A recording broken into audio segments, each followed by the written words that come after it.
Okay, if you could take your seats now, please. We will be starting. Can you hear me? Yeah, okay. Thank you. We'll start in just a moment.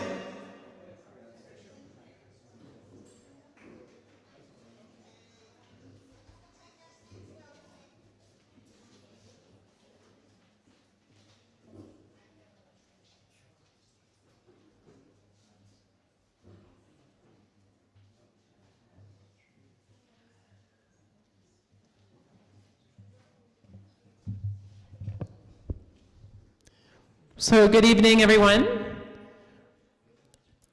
Why don't we start with a prayer? Father, would you lead us? Would you mind just doing an Our Father? Yeah. Mm-hmm. Okay.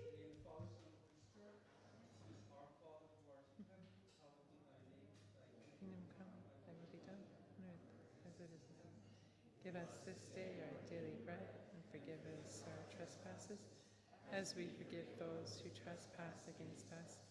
And lead us not into temptation, but deliver us from evil. Amen. May the divine light shine upon all of us, our speaker, and his hearers equally. Amen. So good evening again, everyone. My name is Dr. Christine Schinken. I am the president of Our Lady Seat of Wisdom College. I've been working at the college for 21 years and in the president position for, this is going on my 5th year now. But I'm at heart a literature professor, so I'm thrilled to be helping out, presiding at a conference on literature at Our Lady Seat of Wisdom College. And I don't want to steal anybody's thunder, so I'm not going to say a lot about this, but I think it's really lovely that the Holy Father, Pope Francis, wrote an introduction to our conference. Few people know that it was actually for the Wojtyla conference that he wrote. No, I'm kidding. But he did recently write a letter on the importance of literature for the formation of Catholics. And it's a very thought-provoking and insightful letter. So I think it's very timely. It's obviously something in the air, something of the moment that we need to turn to literature, let it enrich us and nourish our faith and our lives as Catholics. So having said that, I would like to introduce our renowned keynote speaker. This evening we are privileged to have Dr. Randy Boyagoda as our keynote speaker. Novelist Randy Boyagoda is professor of English at the University of Toronto, where he also serves as the university's advisor on civil discourse. He has published 7 books, including a biography of Father Richard John Newhouse, 2015, and 4 novels. Original Prin, 2018, the first in a trilogy, is the story of a Sri Lankan Catholic English professor who travels to the Middle East to open a satellite campus for his failing college. Dante's Indiana is the story of an evangelical millionaire who opens a Dante theme park in an opioid-ravaged town. Earlier this year, Boyagoda published his first novel for young readers, Little Sanctuary, the story of elite children from the global south sent to a secret school for safekeeping while the world falls apart. Boyagoda is also a regular contributor of essays, reviews, and opinions to publications including the New York Times, the Atlantic, the Financial Times of London, First Things, Commonweal, the Times Literary Supplement, the Walrus, and the Globe and Mail. He also appears frequently on CBC Radio. From 2015 to 2017, he served as president of PEN Canada. Boyagoda lives in Toronto with his wife Anna and their 4 daughters, where they attend Corpus Christi Parish. Please give a warm welcome to Dr. Randy Boyagoda.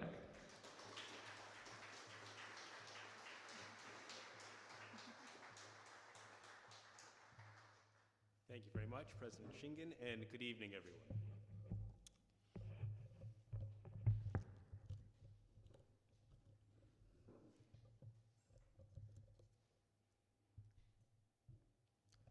Literature and the Catholic Imagination, or How I stopped being sick of Flannery O'Connor. My wife Anna and I marked our 20th wedding anniversary earlier this year. We met at Boston University in the early 2000s, where we were both studying for our PhDs in English. Before we dated, we'd been friends for a few years, went to Mass together at St. Clement's Eucharistic Shrine near Fenway Park on occasion, and usually had brunch afterwards at a Greek diner on nearby Newbury Street. We shared faith and also a love and professional interest in literature. Anna more as a reader and teacher, and me more as a reader and writer. All of these things came together in November 2002 when we started dating, and I asked her to look over a literary essay of mine. I was planning to submit it to First Things magazine, which I had been reading for a couple of years. At the time, I'd started to discern a way to integrate a lifelong devotional faith, formed at home as part of a Sri Lankan Catholic immigrant family, and intact following a 1980s and 1990s Ontario Catholic school education. I thought I'd get a laugh for that one. With a fuller life of the mind. Reading First Things magazine was important to this discernment, with its confident interests in the intersection of religion and the living, active Judeo-Christian tradition with all facets of contemporary culture and public life. As someone who long had likewise discerned a vocation to the writing life, finding a way to contribute to the very kinds of conversation that First Things sustained struck me as important, even exciting. The essay was entitled Halfway Through the Hail Mary. In it, I proposed that the traditional halfway point between the two segments of the prayer could be read as analogous to the turn in a sonnet. In both the poem and prayer, a radical and remarkable change takes place in that space in between. With the prayer, the first half follows the angel Gabriel's words of annunciation to the Virgin Mary. The second half is our response as the faithful to the birth of Christ. The Word is made flesh and dwelt amongst us in that space in between, in the turn of the prayer. Anna read the essay and offered convincing suggestions for improvement, starting a long and personally annoying tradition in this regard. The essay was accepted, becoming my first contribution to the magazine and starting a relationship that continues to this day. Anna also read the essay to her mother before I actually met her mother, maybe to let her know she was bringing home someone who would pass her mother's faithful Catholic litmus test. I wanted someone else to read it, however. I sent the essay to Rome, specifically to Pope John Paul II, with a cover note explaining how important his writings and witness had been to me as a Catholic and a fledgling writer. When I told Anna that I'd sent Halfway Through the Hail Mary to the Pope, her face filled with, no, it wasn't joy, more like joyful amusement at the idea of a small, simple child. What do you think he's going to do? Read it? She asked. Humility before God, the church, and your wife is important, I think, for every Catholic husband, especially a Catholic husband who's also a writer and whose wife is his first reader. I mention all of this at the start of my remarks this evening for two reasons. First, to make clear that any discussion of the vocation of an artist in a Catholic context must begin with a right-ordered recognition of the necessarily second-place position of that vocation before one's primary vocation, whether to family life, single life, or the religious life. Second, to underscore my gratitude for this opportunity to offer these remarks here at Our Lady Seat of Wisdom College as part of the Wojtyla Summer Institute 2024, which, as I am sure many of you know, also marks the 25th anniversary of St. John Paul II's letter to artists. I reread it recently, both for immediate and continuing nourishment, and also in hopes of some recovery. What would have spoken to me 25 years ago when I first read it? This was well before I became a published writer and began debating in the pages of First Things and elsewhere what it means to be a Catholic writer who quickly and publicly became sick of Flannery O'Connor, among others. Two features from John Paul's letter come to mind immediately. First, from its opening pages, it's his confident sense that an artist intentionally working within the Catholic tradition is not alone. Addressing artists directly following a quotation from Genesis, God saw all that he had made, and it was very good, John Paul writes that, quote, a glimmer of that feeling, of the pathos with which God at the dawn of creation looked upon the work of his hands, has shone so often in your eyes when, like the artists of every age, captivated by the hidden power of sound and words, colors and shapes, you have admired the work of your inspiration, sensing in it some echo of the mystery of creation with which God, the sole creator of all things, has wished in some way to associate with you. Two things stand out in this quotation, both of which I think offer welcome challenges to secular mundane understandings of what it means to be an artist, which, at least following the Enlightenment and Romantic eras through to the auto-fiction phenomenon of today, has centered and privileged the lone individual, creating something out of either nothing or out of themselves, because there's really nothing else. Against this self-focused, and I think finally nihilistic sense, John Paul's letter is always affirmative of the fullness of creation itself, and it offers a welcome call to be aware, always, that as an artist you are part of a continuous and living tradition, joining, quote, the artists of every age, which also means in a Catholic context, artists from all over the world as well. Second, that the very act of artistic creation finds resonance, even in humble ways, solidarity, with the ultimate fiats, God's creative act of creation and his self-gift in the incarnation. For someone just beginning a literary career and at the same time trying to figure out what it meant to be a thinking Catholic, not just a praying Catholic, and likewise trying to understand what an intent book reviews to a variety of publications, a practice that continues through to this day. At the same time, I also began publishing fiction.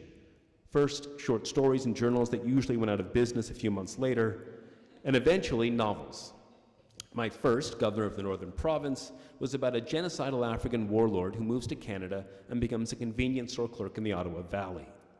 The second, Beggar's Feast, was about a Sri Lankan village man who begins life as a runaway Buddhist monk and boy monk and dies 100 years later as an international shipping magnate who married 3 times and had 16 children. I add, as I have been asked to, that this is not and never will be an autobiographical novel. Those came a little later, following a years-long project of writing the biography of another Ottawa Valley person, the Pembroke-born founder of First Things itself, Father Richard John Newhouse. Now, by that point, I'd become a professor of English, a book critic, and a novelist. Across these professions and vocations, I also became increasingly interested in and asked about what it means to be a Catholic writer. To this day, a lot of questions tend to come up from an essay I wrote for First Things magazine in 2013, which begins this way. I'm sick of Flannery O'Connor. I'm also sick of Walker Percy, G.K. Chesterton, J.R.R. Tolkien, C.S. Lewis, T.S. Eliot, Gerard Manley Hopkins, and Dostoevsky. I thought someone was leaving at that point. Actually, I'm sick of hearing about them from religiously minded readers. Take that, note that please for the reception afterwards, everyone. These tend to be the only authors that come up when I ask people what they read for literature. These writers brilliantly and movingly attest to literature's place in modern life as godless modernity's last best crucible for sustaining an appreciation of human life's value and purpose that corresponds to our inherent longing for the good, the true, and the beautiful. But also, they're all dead. I went on in that essay, and in subsequent interviews and various debates, to lament that if contemporary readers interested in faith in fiction weren't reading living writers interested in faith in their fiction, a confirmation bias of sorts would set in. The publishing industry would keep those dead writers in print, ignore the living writers, and contemporary readers interested in faith in their fiction would have no one else to read but dead Catholic writers. This brings me back to that key formulation from John Paul's letter to artists. His sense that contemporary artists in the West, quote, start from the most varied viewpoints, depending also on the underlying convictions of the cultural world of their time. As someone trying to write serious fiction out of my faith, I felt confronted when I wrote an essay about being sick of Flannery O'Connor, Tolkien, and the rest, by an underlying conviction shared by contemporary Catholics and non-Catholic readers alike, that our time and world is not a time and world for living Catholic writing, that Catholic and more generally Christian literary writing is an undeniably important, undeniably solid, and finally static part of the past. In the just over 10 years since I wrote that essay, I have been repeatedly and gladly proven wrong. Most dramatically, perhaps, by news this past October that Norwegian writer Jan Fosse, a committed practicing Catholic who writes intensely of God and faith in his fiction, was awarded the 2023 Nobel Prize in Literature. Following this announcement, I was invited to write an essay making the case for Fosse's work, because as I noted in the essay itself, for several years now, I have been an evangelist for Jan Fosse. And evangelizing, I think, is an apt word, given the vibrant, mirror-dark religious feeling of his books. Fosse converted to Catholicism in 2012, when he was already a well-established playwright and fiction writer in his native Norway, which celebrates Fosse with a biannual festival dedicated to his work. His international stature and popularity in a generally secular country is a strong indicator that Fosse's books aren't just for the faithful. Indeed, many of the religiously minded readers of the Chesterton, Lewis, and Tolkien Club may be put off by Fosse's formal and stylistic demands, and also by his obscure, at times willfully inchoate writing about human and divine life. Nevertheless, I propose to you this evening, reading Fosse is a singular and transporting experience. In the words of the Nobel Committee, he received the prize, quote, for his innovative plays and prose which give voice to the unsayable. For Fosse, the unsayable manifests in the many ways of exploring questions of being, consciousness, and art-making. His writing is informed by a searching openness to the eternal that is connected with a living being, which is to invoke the core proposition of the Christian proposition, the core of the Christian proposition. The Word was made flesh and dwelt amongst us. In other words, God spoke, and that divine fiat both created the world and took human form, which opened the possibility of a connection to the divine in these our own mortal lives. If you haven't encountered Fosse's work as yet, his best-known novel is called Septology. It is a 700-page, single-sentence novel. I would recommend beginning with A Shining, a short novel, about 80 pages, published the same month he was awarded the Nobel. In those 80 pages, he subtly and luminously rewrites the entire Divine Comedy. Told in the first person, the novel is about a lost-feeling man who decides to drive his car into a secluded forest in deep winter. It was on my mind when I went for a run around Barry's Bay this morning. A lot of deep woods around here. Just as Dante's poem opens with the poet finding himself lost in a dark wood in the middle of the journey of our life. Feeling cold from more than just the weather, Fosse's protagonist ventures out into the ever-darkening woods, drawn by an obscure but light-filled presence. Quote, "Now it's really as dark as it can get, and there in front of me, I see the outline of something that looks like a person, a shining outline, getting clearer and clearer. Yes, a white outline there in the dark, right in front of me. Is it far away or is it nearby? I can't say for sure. It's impossible, yes, impossible to say whether it's close or far away, but it's there. A white outline, shining, and I think it's walking toward me or coming toward me, because it's not walking, it's just getting closer and closer somehow. And the outline is entirely white. Now I see it clearly. Yes, I see that it's white, a whiteness. It is so clear in the black darkness." Fosse is our age's writer of light and darkness. His characters reckon with the real presence of God in their lives and in the world, both of which, if God didn't exist, would amount to a total void. As A Shining develops, this presence remains close but is never named. Elsewhere, it's joined by other shapes that the man eventually discerns as his parents. They have come into the woods to search for their lost son, calling for him and asking him to come close so they can help bring him to a better place. This is Fosse's variation on Beatrice and Virgil, guiding the lost Dante to God and heaven. With Fosse's prominence as the headlining indicator that contemporary culture is indeed more open than we might expect to serious, faith-informed writing, and the ongoing community of writers, primarily, if not exclusively from the United States, associated with the Catholic Imagination Conferences hosted by a series of American universities for many years now, and even you're inviting me to give this very talk here at Our Lady Seat of Wisdom College's 2024 Wojtyla Institute, it's fair to say that the faith and fiction problem I lamented in the pages of First Things isn't nearly what it used to be. Put differently, I've stopped being sick of Flannery O'Connor. Indeed, I say as much personally by way of the reception my most recent pair of novels has received. I'm in the midst of a trilogy about a bike-riding Sri Lankan Catholic English professor who teaches at a failing Catholic college in downtown Toronto, where he lives with his aging, deranged parents and his Midwestern wife and their 4 daughters. In the first novel, Original Prin, the main character agrees to go to the Middle East to help open a satellite campus for his college, the only way to keep it open, and he's convinced he should go to the Middle East because it's the right thing to do for his family, his co-workers, and also because he discerns God telling him to go. He also goes in the company of his sexy ex-girlfriend from graduate school, but he's confident everything will be fine because of a recent bout of prostate cancer, which will protect him from any near occasion of sin. The novel begins 8 months before he became a suicide bomber. Prin went to the zoo with his family.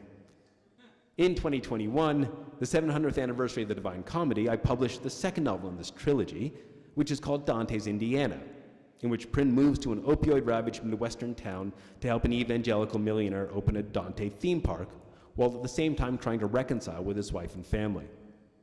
As you can imagine, my writing this novel was only made possible by reading Dante, in fact, a canto a day, every day for many years, as a kind of literary spiritual practice that points to the relationship between the reading life, the creative life, and the life of faith. I'd like to say a little bit more about this in the next section of my talk before concluding with a reading from my fiction.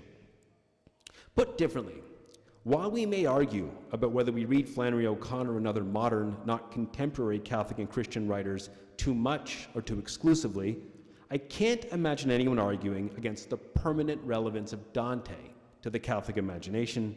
Indeed, as Pope Francis affirmed in his recent apostolic letter on the Divine Comedy, Splendor of Light, in which he calls the poet, quote, the prophet of hope for his unmatched imagining of the soul's most perilous, most difficult, most joyful journey from this life to eternal life in and with God. I would suggest to you that the Divine Comedy as a whole, and also in its individual sequences and episodes throughout, suggests the high stakes of our reading lives, that there can be eternal consequences, saving or damning, to the books we choose to read, to when we read them, and with whom and why.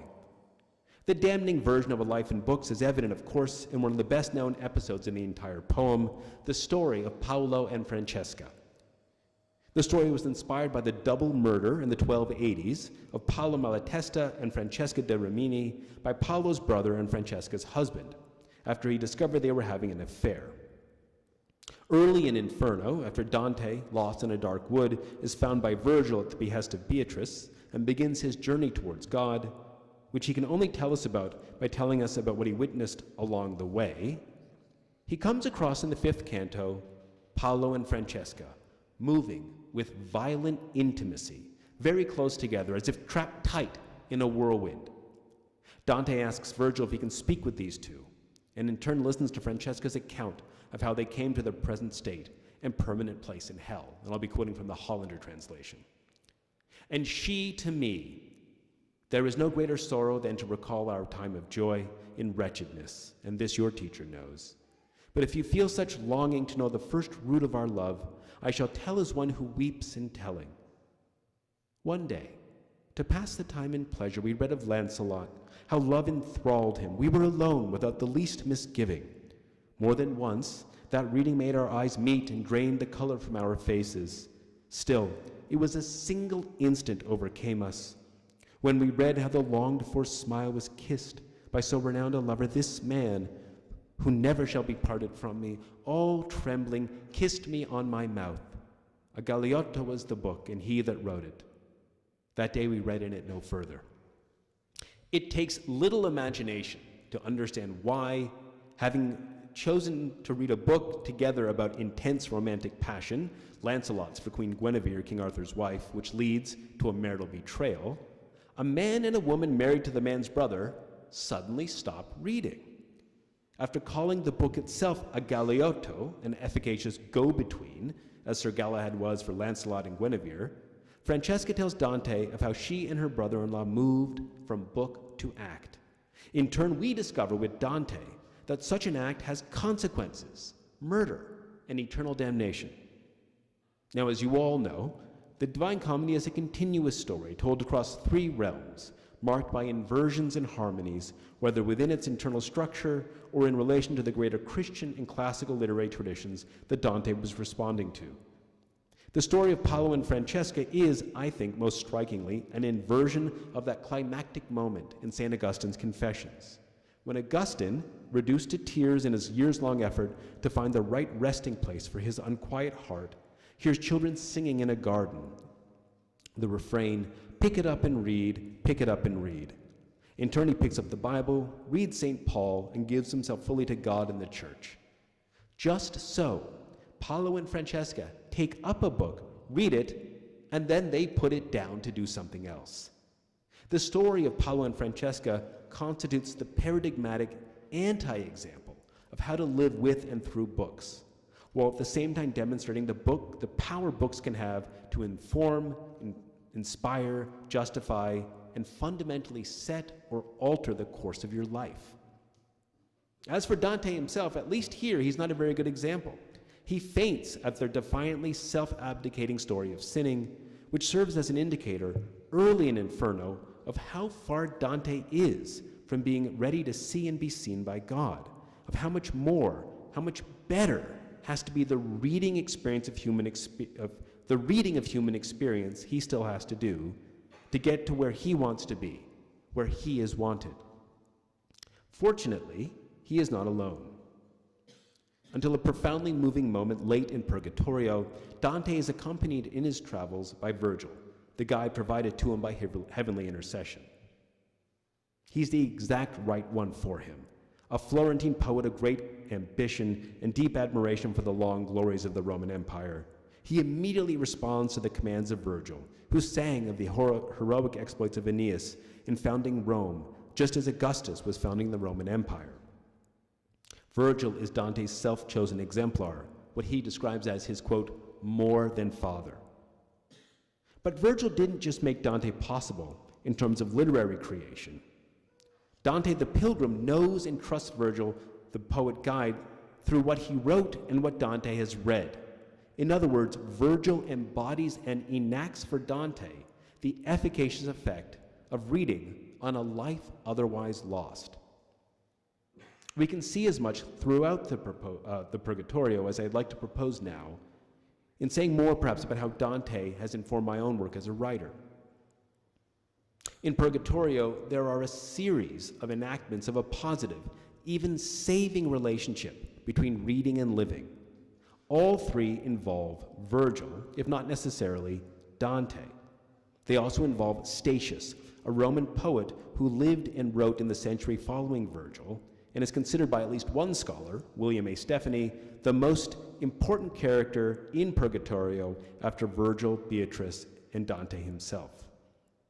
The reason for this, I think, has to do with the way that Statius assigns a high value to his own reading of Virgil's work, as he tells him directly in Canto 22, after learning that Virgil is Dante's guide, just as he was Statius's guide also. By reading Virgil, Statius discerned the shape and substance of his vocation and work as a writer. By reading Virgil, Statius discerned the shape and substance of his calling, even to convert to Christianity. Virgil makes both possibilities possible for Statius's life, in direct, if partial parallel, to his effects on Dante. I say partial because, as we know from the beginning of the poem, as important as Virgil is to Dante as a reader and writer, Dante is already a believer, a Christian. Also, Virgil is keenly aware and informs Dante from the start he can only take him so far. In Purgatory, because he is a pagan. Fulfilling as much a few cantos later, Virgil and Dante arrive at the summit of Mount Purgatory. There, Virgil speaks his last words in the poem. I have brought you here with intellect and skill. From now on, take your pleasure as your guide. You are free of the steep way, free of the narrow. Look at the sun shining before you. Look at the fresh grasses, flowers, and trees, which here the earth produces of itself. You may sit down or move among these until the fair eyes come, rejoicing, which weeping bid me come to you. No longer wait for word or sign from me. Your will is upright, free, and sound. Not to act as it chooses is unworthy. Over yourself I crown and mitre you. Since at least 1385, according to Robert Hollander, these lines have been subject to a debate about the larger literary, political, and religious meanings of Virgil crowning Dante as he does. I think what's undeniable, however, is a clear sense of Virgil's profound but also limited presence in Dante's life. Dante, now in possession of a will free, upright, and sound, because of the time he has spent with Virgil, is ready to proceed upwards in Mount Purgatory. He does this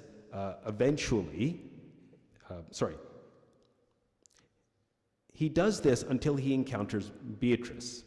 He is overcome with the brightness of her person, whom he has devoted himself to poetically since her untimely death years before. Naturally, he turns to Virgil, his guide, to confide in him his amazed feelings, but, Dante writes, Virgil had departed, leaving us bereft. Virgil, sweetest of fathers, Virgil, to whom I gave myself for my salvation. If we take Dante at his word here, he's made a mistake. Perhaps it was too much for him to be both overcome by Beatrice's presence and undone by Virgil's absence.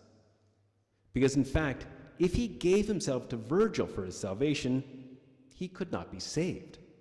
The Virgil of the Divine Comedy is a figuration of the books Virgil the poet wrote, his active presence in the poem as Dante's guide.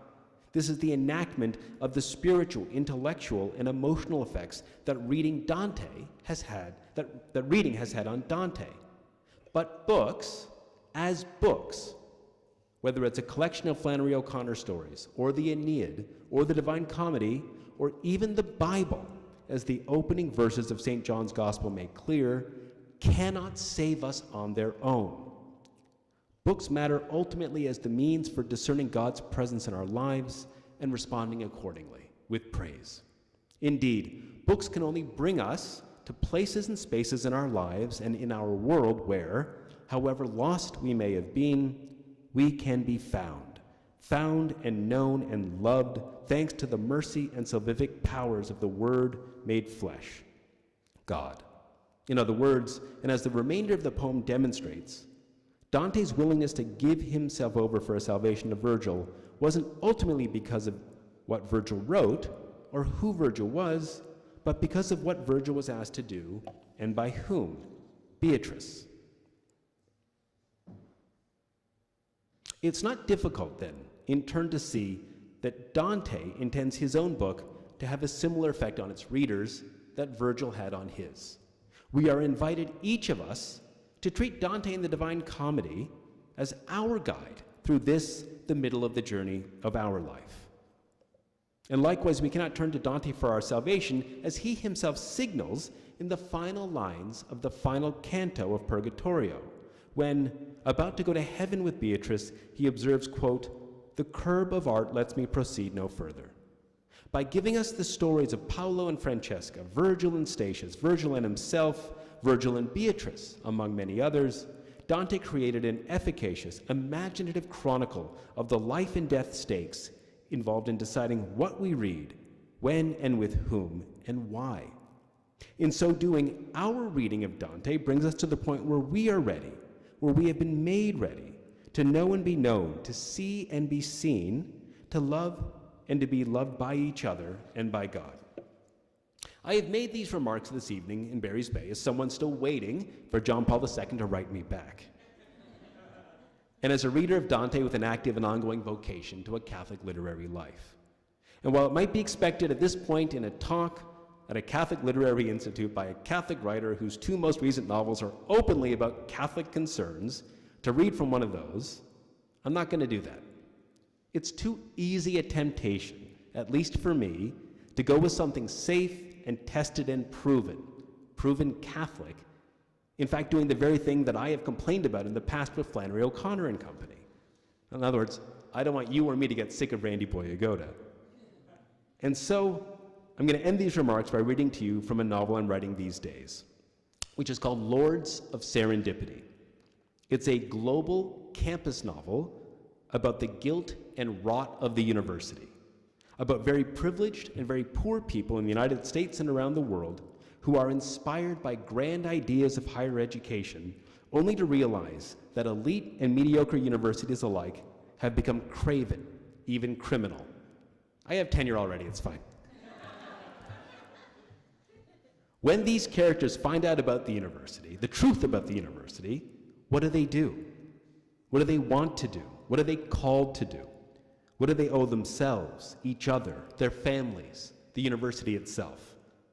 I'm writing a novel-length answer to those questions. I'm now going to read to you from a selection to end this talk, from a selection featuring Devi, one of the main characters. She's a 17-year-old Sri Lankan village girl who dreams of someday attending one of the world's great universities. As part of her preparation to do so, she's working with an overseas tutor named Johannes. He's actually a basement-dwelling troll and international student named Ajani Bhopal, who's attending a mediocre American university and paying off his TA to get the grades he needs, with the money he's making from Devi, who gets her money from her father cleaning toilets in one of Sri Lanka's 5-star tourist hotels.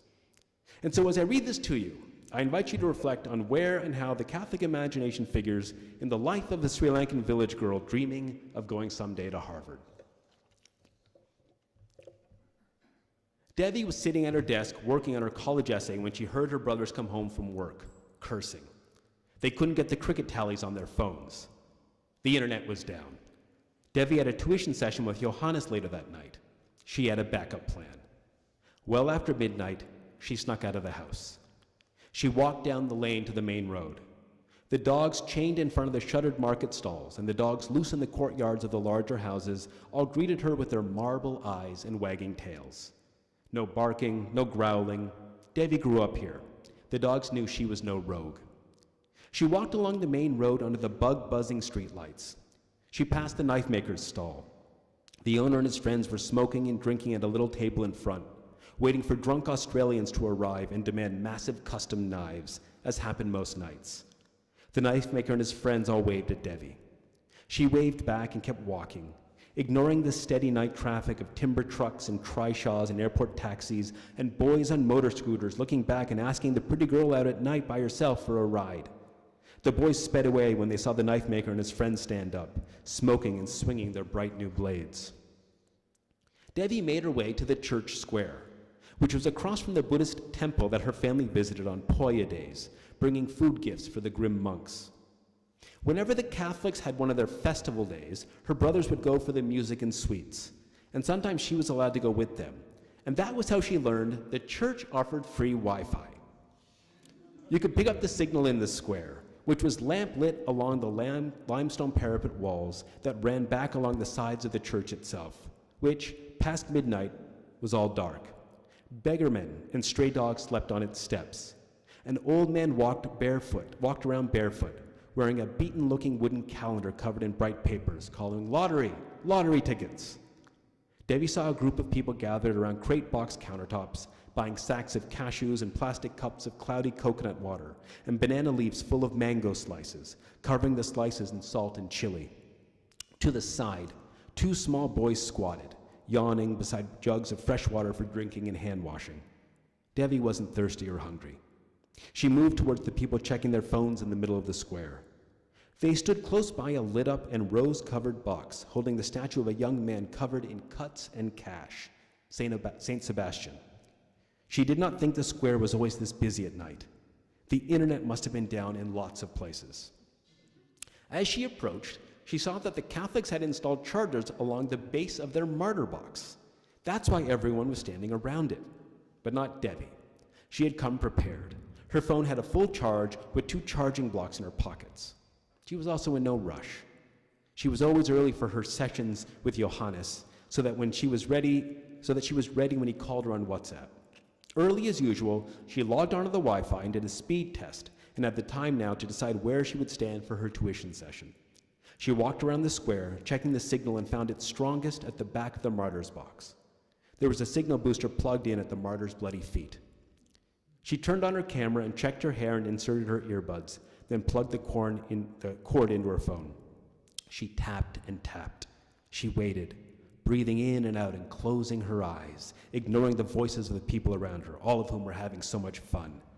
Johannes started the call. She was admitted. She was successfully admitted. Debbie didn't need to have fun. Every time she was admitted to Johannes's meeting, she said these things to herself, like a prayer for the future. Turn the camera, show me. Turn the camera, show me. Debbie turned the camera and showed Johannes the group of boys and girls laughing and calling to each other and showing things on their phones and filming couples secretly walking towards the darker corners of the church square. Johannes? Debbie said. Are you okay? He wiped his eyes. Sorry, it's just so dusty here. Anyway, looks like fun. Debbie shrugged. Maybe for them. Not for me. I know, Johannes said. He sighed. So, shall we begin? What do you want to discuss today? My admission essay. Okay. Did you choose your quotation? I did. And? Debbie smiled. She'd already memorized it. Peace is the result of courage and of respect for others. It demands awareness and commitment from everyone. Nelson Mandela? No. Chandrika Bandaranaike Kumaratunga, CBK. Who? Sri Lanka's First Lady President, Johannes. Also, I attended CBK Elementary School. Makes sense, don't you think? He shrugged. Yes, okay, but sorry, and no disrespect, but I don't think many university people overseas have heard of CBK, former Sri Lankan President Chandrika Bandaranaike Kumaratunga. Right, CBK. Whereas Nelson Mandela?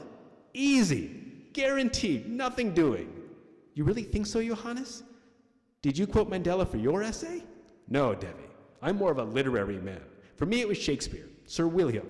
To be or not to be, that is the big question. And I got into my school of choice, he said, as he gestured behind him at the virtual screen. But he broke it. For a moment, Debbie saw where he lived. Johannes's room had no windows and was full of clothes and empty takeaway trays and black, box-shaped cooler bags and several young brown men staring at their phones. 2 of them were sleeping on the floor, and another was sleeping against the wall. Then the river cam repixelated. Johannes? Yes? Where are you? How do you mean? I'm here at university, he said. But who else is in the room with you? What kind of room is that? No one. But I just saw Debbie. I kindly direct you to recall, please, the terms of our agreement. She nodded. Something made her want to ask him again where he really was, but something greater stopped her. Getting an answer she didn't want, an answer that didn't help her go to university. When she had found Johannes online, actually, he'd found her. She had been in a South Asian uni student chat room, asking how to get into a prestigious school overseas. He had offered his services on one condition. She had to agree that he would not inform her of which prestigious overseas university he presently attended until she had been admitted to her own, thanks to his exclusive and expert services. He had explained that never mentioning the name of his school was to avoid conflicts of interest in case he was asked to comment on her application. Shall we proceed? He asked. She nodded. Good, said Johannes. So updates. I have written my essay for each of my chosen schools using, as noted earlier, an inspiring quotation from Sri Lanka's first Madam President, who was also the namesake of the elementary school where I was the runner-up in the All Negombo School spelling competition that gave me the inspiration for the journey I am on, where the winner was awarded a copy of the Oxford English Dictionary. And now I want to attend one of the world's most prestigious overseas universities and therein study arts, and in so doing have the education and experiences that will help me bring peace to others with courage and respect, and invite all people to a commitment to awareness of everyone. She waited. He was looking down. Debbie was worried. Was he looking down because he can't break it to her? That this essay had no chance? Or was he looking down because he couldn't believe how much she'd been able to accomplish already on her own? Johannes? He looked up in his phone and put it away. Please keep going. First class so far, he said. So you could tell what I've done, Johannes? How I'm just now quoting CBK after quoting CBK, but making CBK's words and ideas my words and ideas? Showing how, you see, if I'm admitted to the university, I will make such a positive impact? Not really. Not really? Devi had been writing and rewriting this essay for weeks now, and the application deadline was approaching. None of her teachers had been willing to read it. They told her, as usual, that they weren't trained at Teachers College to read her fairy tales. The other girls in her class were no help either. The few applying to Sri Lankan universities had already done so. The others considering overseas universities had Colombo consultants helping with their essays. The girls who weren't considering universities would only read something if it had pictures of Meghan and Harry. The only person who was willing to read her admission essay was Tati, but he couldn't read English. So a few nights earlier, when her brothers took Ammi and Achi to watch a Tom Cruise movie in Marlin's Palazzo, one of their neighbor's sons had been working in a nursing home in Italy for several years, sending back money to build a brand new house. The first floor had been finished and the family showed movies there for the best price. She read it to her father in the front room. He asked her to read it a second time, then a third time.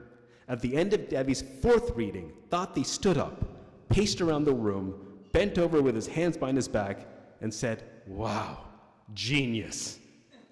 "Sorry, Devi, but it's just this as follows," said Johannes. "I want to help you, as you know. But you asked me if I can see what you're doing in this essay, which you were reading to me from a church square with all of that party going on around you. Meaning? Better if I see the essay, actually, as I mentioned last time." "I know. So then? The fee, Johannes. The added fee. I can't pay. Exchange rate keeps going up, no? And my family is doing all the extra work already at the funeral home on Saturdays, and my father's cleaning toilets in the hotel because you keep raising the fees. Is there anything else that can be done?" "Not even a little? I don't need to see all the essays. Just one, best price, and I can give you a good deal. Best price for Devi, best price, best price." Johannes picked at his ear and stared at her, muttering best price again and again. Devi flinched. She wondered what was wrong with Johannes today, who was reminding her more of a market stall boy than the young and esteemed scholar and gentleman who had been providing her with tuition in respect of applying to prestigious overseas universities. Even what he was wearing was off. No blazer, no beret, just a red golf shirt. "Johannes, what's Staples?"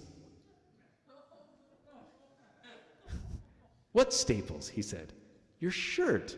It says Staples." He looked blank, but then he began smiling. "It's a prank, Devi. Ragging. I've been elected general secretary to my college's literary society. Congratulations. Thank you. At our most recent meeting, I was presented with this shirt in honor of my nickname. They call me Staples because I'm always the one to staple the reports and speeches and poems. It's a prank, ragging. I'm sure you'll be the president of the Literary Society when you go to university. Which reminds, you should send me the essay.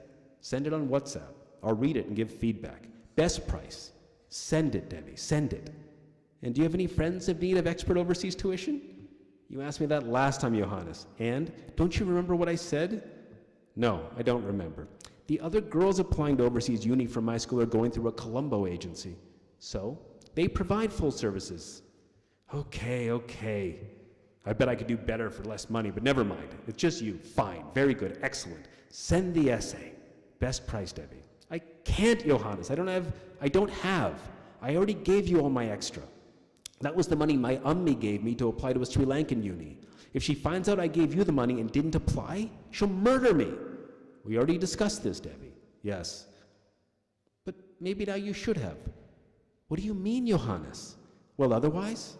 All this work, all these months to go to overseas for uni? Debbie, all for naught, if your essays aren't in top shape. Isn't the deadline approaching? I already missed the deadline for Sri Lankan unis. No, I mean for the real ones. Oh yes, deadline approaching. Nothing matters more than the admissions essay, Debbie. Believe me, you have worked so hard. But if your essay isn't top shelf, he dramatically wiped his hands, then all your university plans finished. Believe me, I know. I know how easy all university plans can be finished. So send it. And I'll tell you now, I will replace your CBK with Mandela, Mandela, Mandela. All the best schools quote him in their lecture halls. She couldn't think of where the family could find more money than they were already giving her. And she couldn't ask Ummi if she had any more secret money, because of course Ummi would ask her what she had done with the first amount. She could keep something from Ummi, but she couldn't lie to her. She could actually, but Ummi would know. There's nothing else you can do, Devi, really? There was. The lower girls in her school did it. You went to the public beach beside the resort at night, near the torches, and you went into the water in a white cotton shift, and you came out and waited, and eventually foreign men would appear. They would approach and say things in Russian and show money and point at darker places down the beach. And you'd walk that way and they'd follow, and there would be a signal and you'd run, and the boys would come out of the dark and tackle the Russians and take rings, watch, phone, money, and at the end you'd be given your amount and told when to appear next. She could do that. Once. Just once. Okay, said Debbie. Okay, said Johannes. Good. Very good. Please forward to my attention via WhatsApp. And you can transfer the extra funds with the payment for the next session, right? Yes. Debbie? Yes. Are you upset? No, just what? Very expensive, Johannes, all of this. My family is doing everything it can. I have to do what I can also now. I know. Everything is very expensive these days with inflation and all, and especially the best. Debbie, you are the best. You are applying to the best. You need a tutor who is the best. Because what do we have? Meaning what, Johannes? What do we have between us? An agreement? Not just an agreement, Debbie. We have an alignment of interests, a reciprocal investment, a symbiotic relationship. And do you know how long it will last, Debbie? How long, Johannes? Until death do us part. Debbie flushed and suddenly became self-conscious about her hair. Isn't that what they say about marriage, Johannes? Never mind. I'm just remembering something else, something someone once told me. A very different person than you or me. Another one of your students, Johannes? No, someone else in the same field of tutoring work, a very ruthless fellow. I have a meeting with him shortly. I'm looking into the rewriting of an exam that he can arrange for me here, but never mind. I want you to be so successful, even more successful than me even. I am giving you the best price, okay? Okay, you send the money, okay? Also, Debbie, who's that woman coming so close behind you? Debbie turned around. Me! Who's that bloody mobile shop boy on your screen? Is that the overseas tutor we throw ourselves at coffins for? Is that the tutor your father cleans toilets to pay for? And why is he talking to you about marriage? If that's an Oxford man, then I'm Camilla Parker Bowles. Me! Sorry, Johannes, please, I have to go. Johannes sat up, very erect, and nodded. Good day to you, Debbie, and good day to you, madam. Debbie, I'd keep CBK and add in the mandala. No extra charge. Don't send the essay, but we can discuss it at our next tuition, okay? Nod. Nod and confirm next tuition session. I have to write a special exam very soon, and we'll contact you afterwards, okay? Debbie nodded, and the call ended. Me. What? Why did you do that? You really don't know why? I don't even know why you're here. Internet is down at home. I knew you'd come here. I've been waiting for you. Why? I'm 17 years old, Me. I can do these things. Yes, and I'm 37 years old, Debbie, and I can too. Meaning? How much is he going to make you pay for marking your essay now, after I spoke? Nothing. Right. Come, child, let's go home. Okay, Me.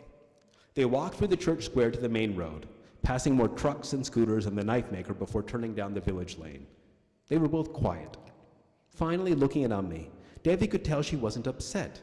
Me was, instead, for once, just pleased looking, walking with her daughter in the middle of the night and clutching a banana leaf full of fresh-cut fruit. Thank you, Me. Thank you for... Never mind, child. Me? Yes? Would you like to read my admissions essay? Don't be stupid, child. Here, take a little mango. Thank you.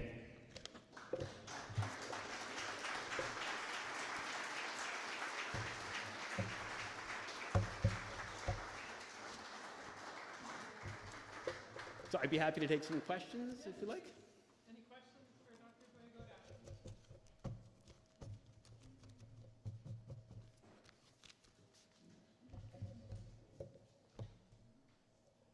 I negotiated like extra pay per question, so I'm really hoping that... Father, please.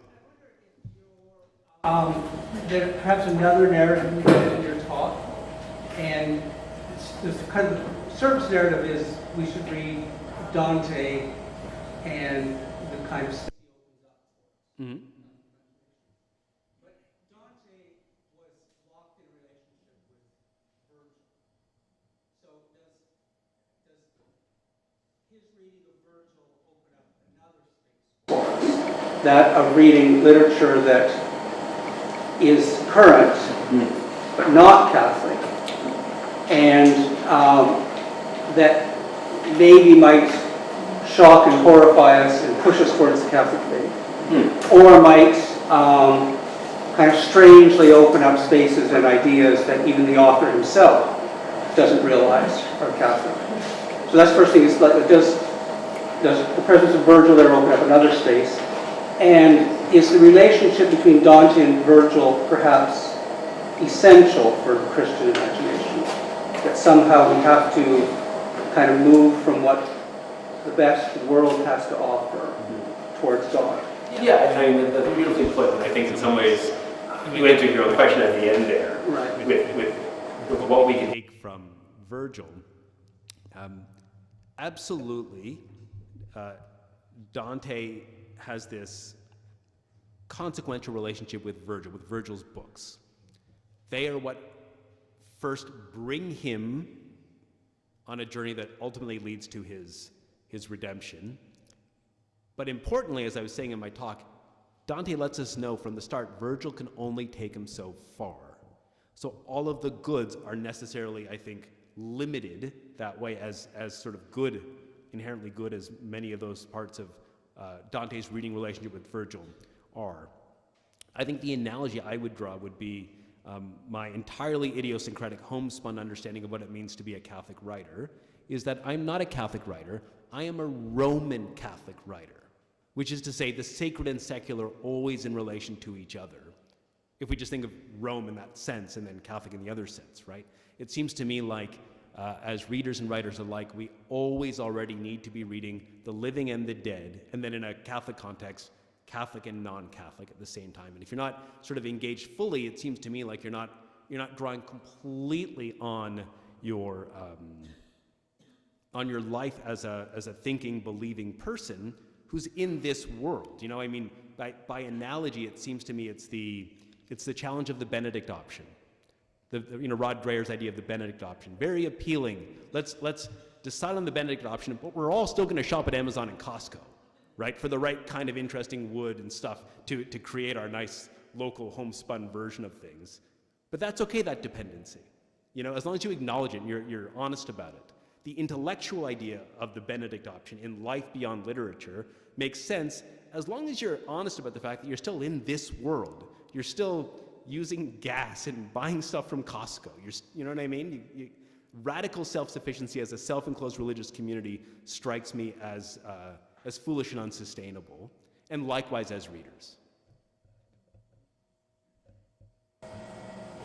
Yes. John Paul. Thank you, it's excellent. Just a bit of the mechanics of writing. Do you write longhand or on the computer? And do you have a set schedule for writing? Do you write in verse when you use his movement? Is it like a discipline thing? I've read it has to be disciplined, 400 words a day or 1,000 words. I think it needs to be discipline, absolutely, but the discipline changes as per something I said earlier, as your family life changes. So, for instance, I remember vividly with my second novel, Beggar's Feast. At that point, I think we had 2 children. My wife was finishing her PhD, and I was pre-tenure at then Ryerson University. And I would get up at 4 o'clock in the morning, and I would work for 2 hours before family life started. Because at that point in family life, that was how I was able to continue. These days, I write whenever I can, which is to say, I was working on the novel that I read to you from back there before you all sat down. In other words, I am permanently working. The academic stuff, the administrative stuff, it's a side gig. U of T, I love being there though, just keep that in mind. But it's all side gig in a vocational sense to my life as a writer, in kind of professional terms. So it depends, I think, on where you are in life in terms of how you cultivate and sustain discipline. I can think of a journalist I know in Toronto who from 2006 has been saying to me, Randy, one of these days I'm gonna write that novel. It's just so busy, I'm just so busy. This person's never writing a novel, right? They like the idea of writing a novel. It's always just out there in front. Whereas I don't like the reality of writing a novel. It's just what I do. It's what I'm called to do whenever I can. The last thing I'll just say is that when I do have opportunities away from family life, then I just kind of go full on for as long as I can. So I was in Rome in June working on this novel that I read to you from for about a week. And I probably worked 12, 13 hours a day on it. Because, that was, my only other responsibilities were Mass and a Negroni. So in between those two things, I was able to make good use of it. So it's the discipline that speaks to the moment you're in terms of family life and the moment in kind of your daily professional life as well. Sure, follow up and then we'll go here. Yeah. Because Paul Johnson has a book called Creators. And he says those who are called to the creative vocation have to create. Mm-hmm. Would you say that only a small minority of people have that charism and the rest of us are non-creators in that sense? Most people would not sit for 12 hours writing a novel. Mm-hmm. I mean, I think we all have some version of a creative life to us. I think the dividing line is whether you want to have a professional life as a creator, let's say. I think that would be where I would draw the major difference. If in a different version of my life, I was living in my hometown of Oshawa and teaching English at Paul Dwyer Catholic High School, I would still be writing, absolutely. I wouldn't necessarily be publishing in this version of life, but I'm called to do it. The same way people might like woodworking, but that doesn't make them a carpenter necessarily. They wouldn't commit their lives to it as a profession, but the question is, how do you respond when you have this call, this creative call within you? That's really, I think, the key. Yeah, just following up on John Paul's original question, how do you write? It's interesting to know about Oshawa connections. We have a school that we just started last year, Sacred Heart Academy of Oshawa, and we're very much insistent on students writing by hand. But some of the parents are like, come on, I don't even know how to write by hand. Like my students should just do computer, and why are you doing stuff by hand? Like, so how do you write? Do you write by hand? Do you write? Yeah, all of the above. I write by hand for years, and this is public knowledge. I'm understood to take the most extensive notes in university administrative meetings in Toronto, but I'm just working on fiction while nodding at whatever we're discussing administratively. I would say this though, I could just as easily write on a Microsoft Word app on my phone with no problem. It's interchangeable for me. The difference is this, or I write in books a lot. When something comes to me when I'm reading, and I'll write a book. The one thing that I find at least physically interesting this way is that I am incapable of typing a lecture. I can type a talk, I can type fiction. I cannot type notes for a university lecture. I'm physically incapable of doing this. I have to handwrite it. And it's something about the physical, a handwriting person once told me this, it's the physical experience of learning. In other words, I'm learning the material as I write a lecture, and that doesn't happen to me when I'm typing, let's say. 1 and 2. Yes. Could you talk a bit more about, you mentioned with Mr. Meenan, the vocation of writing and publishing. Is there a difference between the two, having a vocation of writing versus having a vocation of publishing your writing? And if so, how would you go about understanding and discerning that? Great question. I would say that the difference is that I've never understood myself as a creative writer. I understand myself as a working writer. I get paid for what I do, and it matters because that money supports my family. I often speak with students about this question, and what I will often point out to them is, I would say it is probably, if we go to that First Things essay, it has been, let's say, 22 years since I have been making money, being paid for what I write. And if I had to guess, I don't know, maybe $800,000 in that period I've made, something like that, which sounds amazing. and it probably puts me in a higher percentile than most in terms of Canadian literary writers. But now do the math. That's what, $30,000, $35,000 a year? That's fine if I want to live in a basement apartment by myself on the outskirts of Toronto with cats and potted plants, right? But I have a family life. Again, primary vocation is to family life. So all of that money is supportive of my family while I have an academic profession. If you seek to write to support yourself or your family, that is a really big decision you are making, I would say, that carries with it a great deal of risk and demands a lot of sacrifice if you're someone with a family. If you want to write and it's a great bonus that you get paid or published, that's different. And then there's a lot of space in between, I think, in terms of discerning which one is which. Yes, sir. Yeah. I have a couple of questions, kind of just out of interest, and you can speak to them. First one is how does faith, your faith, inspire you to write? Mm-hmm. Is it a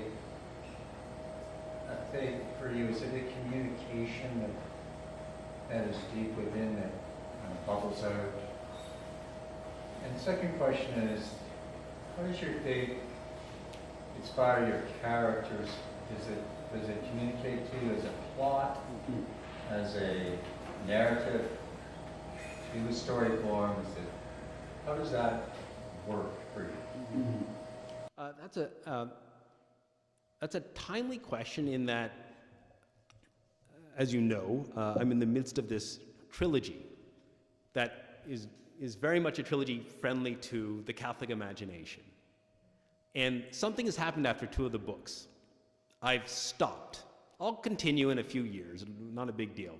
But I had a sense that if I were to write a 3rd novel, complete this trilogy about this bike riding Sri Lankan Catholic English professor,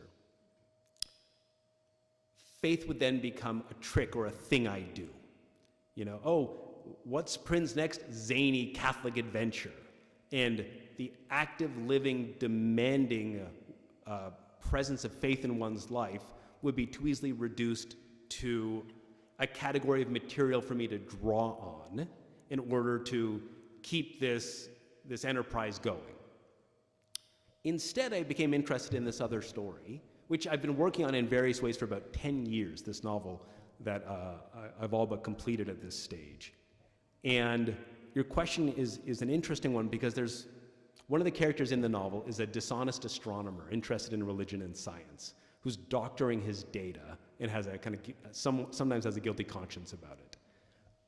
My faith is showing up in different ways now, and in ways that aren't straightforwardly, oh, it's a Catholic novel. No, this one is a global campus novel. And I think that's at once natural and also necessary to keep something active and vital in terms of the general project I have for my writing. As for the moment, to kind of your question about the moment of inspiration and where faith can sometimes figure there, I think it would figure this way for me. I'll use the example just there. Johannes, this troll-like tutor, you can tell how he's manipulative, yes? You can tell how he's pressuring this poor girl. He's pushing her, He's a bad guy. But I hope near the end of what I read, you caught some of his own desperation. He needs money for something. This is someone whose life hasn't worked out. And so a large part of what I see as my work as a writer is to take types and reveal the persons in them. And that, to my mind, comes out of my faith, in a sense. Look at this bad guy, Johannes. Actually, no, he's desperate. He's still doing bad things, but he's not a bad guy. So discerning and then writing out the person behind the type, a troll living in a basement, no, a desperate young man whose own family has sacrificed so much for him to go to university, and he squandered it, and now he's desperately trying one last shot at something, and he needs this money from this girl to do this thing for his family. Finding that person is, for me, the challenge as a writer informed by his faith in the story I'm telling right now. Yes. I had a writer one time tell me, never write about something you don't know about. Mm-hmm. And when you read that, it sounded to me like you've been there. And if that's true, how do you... Wild Church Square, where in a kind of syncretic way, everybody shows up for the festivals, everybody throws money at the saint, etc., etc. So there's a kind of kaleidoscopic religious life there that I've certainly experienced directly.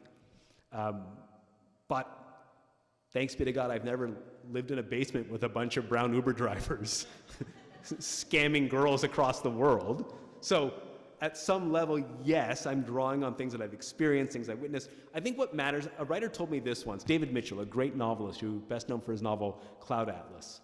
He said when you're writing, you have to get the really big things right. You know, 1939 to 1945.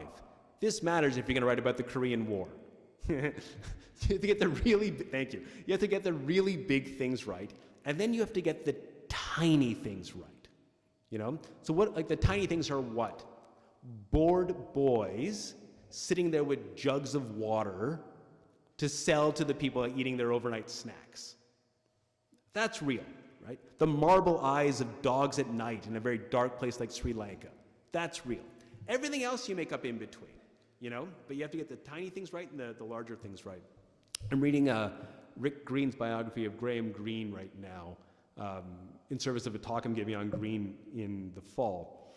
And Greene was a great admirer of Evelyn Waugh. And one of his observations about Waugh was that Waugh's writing, his power of observation, Greene likened to when you're in the Mediterranean and you look 15 feet down and you can see a pebble because the water's so clear. Waugh's vision was so clear he could see the pebble 15 feet down in the water.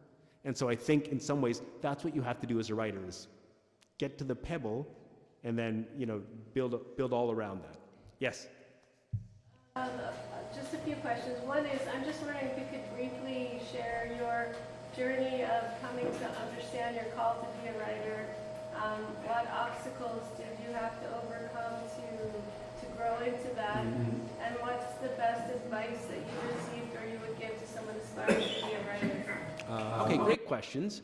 I would say that probably the great barrier to being a writer is being the child of Sri Lankan immigrants who didn't become a doctor. Which is to say, I needed a respectable profession. I love being a professor. It's a great life. But there was a pressure in life, growing up, you know, kind of middle class, 1980s, 1990s, GTA. My parents came from Sri Lanka to Canada in the 1960s. Everything they had done was not so I could live in a basement apartment with plants writing, you know, experimental poetry for $10,000 a year. It didn't make sense. It was never said explicitly, but there was a clear pressure on me that way that continues to this day. Dad, I'm going to Barry's Bay to give a keynote at a Catholic literary conference at Our Lady Seat of Wisdom College. My father always responds the same way. Does the university know you're doing this? Because I might get in trouble that I'm doing something creative, in other words, right? So I'd say there's kind of implicit and explicit family pressure in one sense. As to the question of how to become a writer, I think the immediate answer is don't become a writer. Just become a better reader. Keep reading. Read the living and the dead, always. You should never be reading only the living or the dead. You should always be reading the living and the dead. And read promiscuously, read crazily, constantly read. And if in your reading life you realize there's nothing to do but write, then become a writer. But if instead it's I love the idea of becoming a writer. I love the idea of a mug with a nice journal and then a laptop and hundreds of dollars spent on software. No, don't do that. That's a waste of time and money. You know, only write if you absolutely need to write, but you would only get there if you're perpetually reading, I would say. I think that's the key. And then also, again, reading promiscuously, not just the living and the dead, but don't just read fiction and philosophy and theology. Read tons of stuff. Read all over the place. you know? And I think if you have all of those inputs, if you're voracious that way, you would then discern the shape of something you want to say. And if you have to say it, then you're going to become a writer. 1 and 2. If I was to say to you, the word now is the center of the Hail Mary, what would you say?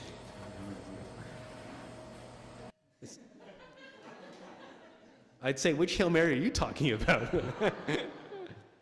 Do you mean the immediacy of it in some ways? Yeah, in the turn, I mean, I think so. I think, especially in the second half of it, when we respond, in a sense, to the angel Gabriel's annunciation, that's our acknowledging the making present of God in the world by way of the incarnation. At the back. So thanks for your talk, by the way. It was quite a lot of fun, really. Of sharing an office with Guy Vanderheg for a couple of years, and if there was ever a writer who's a working writer, he is certainly one of them. A very humble man, but he was paid a special exorbitant rate to teach an advanced creative writing class for several years, which he found very painful. So my question is going to have 2 parts. Flannery O'Connor was once asked, what should we do to encourage more, young people to write? She said, well, we should stifle more of them. That's one thing she said. But Guy Vanderheg was really, he always was really shocked at just the low level of kind of basic things that people coming into an advanced creative writing class seem to have. For instance, very low attention to detail, as you were talking about the importance of seeing things really well. He said they also always had a propensity, they never wanted to write anything but fantasy. This is recent, a kind of a recent phenomenon. Now, in talking with Guy, we speculated about that, but I'm just curious about what you think about that, and whether you've seen that as a kind of a thing that everybody wants to be a fantasy. No, I don't think everyone wants to be. I would say that's a dominant presence. I think probably by way of the ongoing, if now maybe declining, popularity of the Harry Potter books, to some degree Twilight, the rise of that kind of fantasy fiction certainly created, and then of the celebrity authorship kind of associated with that, created again that sense of the romance of writing. I mean, what more anthropologically does it speak to the desire for a coherent belief system? That's the thing about fantasy, right? Fantasy has rules. Fantasy has a structure to it. The world has to make sense. There has to be an ethics in the world of fantasy that everyone has to kind of obey, and if they don't, that's what creates the drama. There is a coherence to the genre that maybe at some level is appealing. I would say, however, that it's less the desire for fantasy than the fantasy of being a writer, I suspect. That's more what's going on there. And to Guy Vanderhaeg's earlier observation about preparation, it kind of goes back to my point. My version of what he would say, if I were to teach creative writing, which I don't, has a lot, I think, to do with just a lack of reading. Everyone wants to be a writer. No one wants to be a reader, And what's one of my indicators of that? When you speak to people who want to be writers, they want to talk to you about what they're writing. If ever I'm in a conversation with another writer, we never talk about what we're writing, unless it's a very particular focused conversation on it. We're always talking about what we're reading. We're always recommending back and forth, because writers are first, last, and always readers. And I think too many would-be writers don't appreciate that. Yes? At the risk of re-asking a question, what about AI? Like, I'm in my day job as a translator, and if I was to tell one of my daughters, hey, you should go to translation, I don't know if I'd do that, because I don't know what the profession will look like. Is AI, what impact is it having on the writing profession as a whole, and do you incorporate AI any way in your writing process? Second answer, actually I was about to say no, but actually there is one way that I did. A few months ago, I was informed that some of my fiction had been taken without my consent into an AI, a large language model to learn on. And I was outraged and so happy. I would have been even angrier if they excluded me. Because immediately, as a kind of vain, small writer, my immediate thought would be, who got in, who didn't get in, right? So I found out apparently that my writing has been incorporated this way. Every now and then I have, I forget what it's called, Perplexity, I think I have.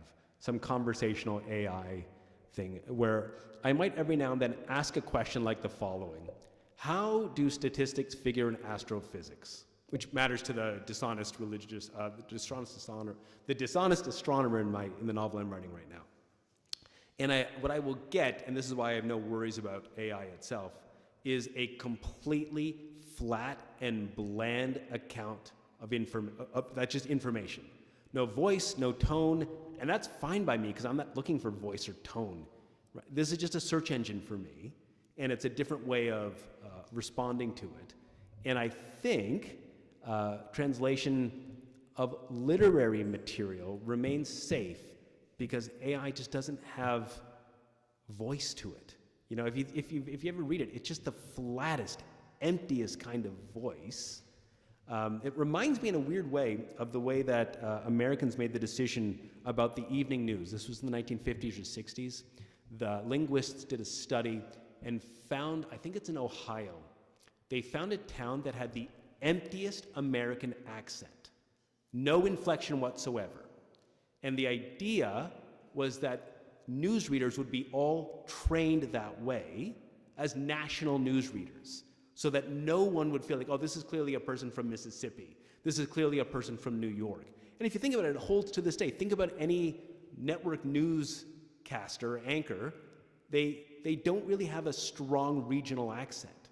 You know, it's empty. So in a sense, I kind of feel like AI is that, only it's artificial. Yes, at the back. That's interesting because one of the first examples of diversity, equality, and inclusion was including Geordies and Liverpudlians in BBC News and regional agencies. There you go. For more voice, absolutely. Yeah, that's in the BBC, not in the US though. From Wales. And there you go. Maybe what that means. Any other questions? Yes, one more. This puts me in bonus round, doesn't it? One more over here. Yeah. Keep going. Can I just say, I used to do this CBC show, Sounds Like Canada, with Sheila Rogers years ago. And we realized, working writer, as a current affairs panelist, and we realized that because of union rules, if a segment went 17 minutes, we'd get X amount, and if it went 18 minutes, we'd get that much more. And we had a broken dryer. And I realized that if we went over by 2 minutes, I could pay for the dryer with the extra. And I told Sheila Rogers, who was totally into it, and just chatted in this kind of thoughtful, extensive way. And then when we saw it go over 17 minutes, she gave me the thumbs up, and then we cut it. Go ahead.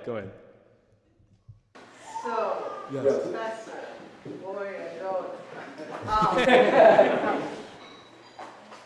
with your sort of or changing direction for the last book of your trilogy, and your reasons for it, do you see yourself like as part of like what Bishop Barron would call like the via opportunist, like trying to speak beauty and speak the faith like undercover in a way, like trying to find that universal like thing in the secular world that other people can read, like something universal about human nature. Right.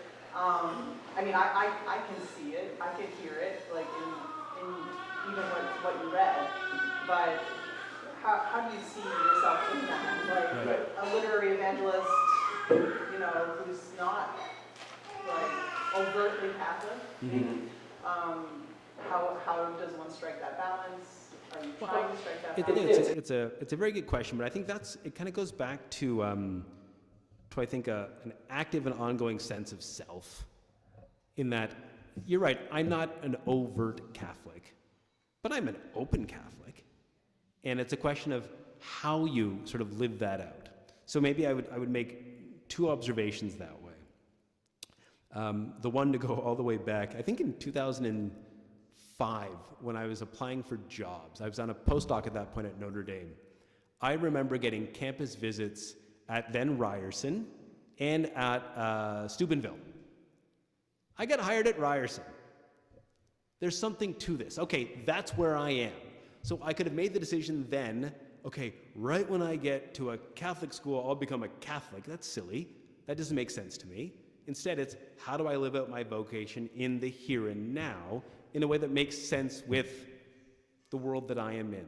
You know, I'm called to do it here. So what does it mean for me with my personality, my interests, to do it here?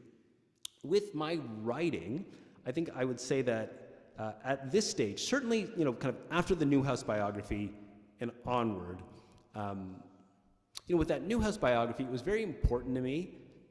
It struck me as it would have been a failing on my part as a writer if the Newhouse biography was only responded to by the Catholic press, because that wasn't Father Newhouse's vocation to finding a publicly available means of drawing on religion in public life. And so very happily, it was well received in and beyond Catholic journalism, let's say, or the Catholic press and Catholic readers.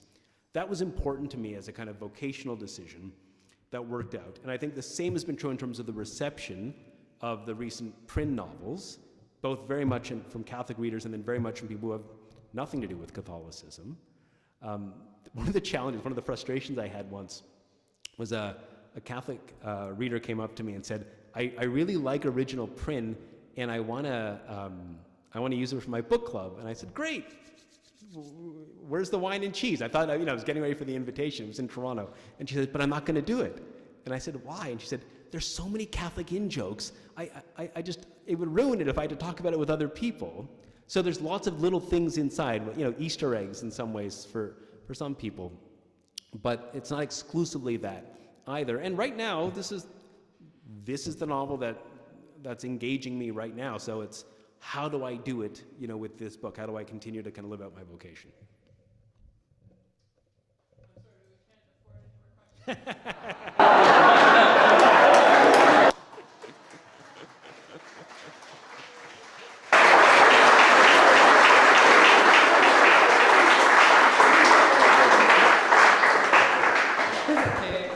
That was a really wonderful talk. I'm really looking forward to reading this novel that you're working on. It sounds fascinating, and I want to talk to you about some of the influences on your writing and so many things. I'm so glad that we have you here for the Wojtyla conference, because you're staying with us, right? So till Saturday. So we have a chance to talk to Randy as well. That was just a really profound, very thought-provoking talk, and thank you so much. So. For those of you who don't know about Our Lady Seat of Wisdom College, please have a look at the table here. You can pick up some information.